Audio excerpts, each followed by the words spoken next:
شاطر. ايه الاخبار؟ هتحسي بوجع في كتفك وهتحسي بشويه قفش عليك هنا. المعده كانت كبيره جدا، كانت اكبر معده النهارده. يلا تقومي بالسلامه ان شاء الله. نصي ساعتين وتقومي تتمشي تاني، كل ساعتين تقومي تتمشي، كل ساعتين تقومي تتمشي، ماشي؟ لا، تشرب على الساعه 3 الصبح 4 الصبح كده. تبدا تشرب بق خفيف، تبدا ريقها بالميه. وهناخد دواء السيوله على الساعه 4 برضه، لما تطمني بالله يطمني على الدرنقه وكده، مالكيش دعوه يعني، احنا هنظبط الدنيا. وهجيلك على الساعه 7 الصبح ان شاء الله.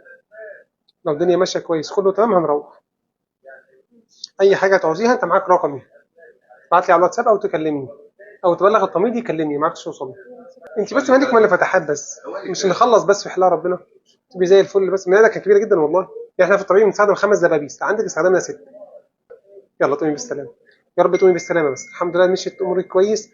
ويمكن ايسر عيانه النهارده مشي. ربنا يتمنك على الف خير بقى ان شاء الله. ماشي يا باشا.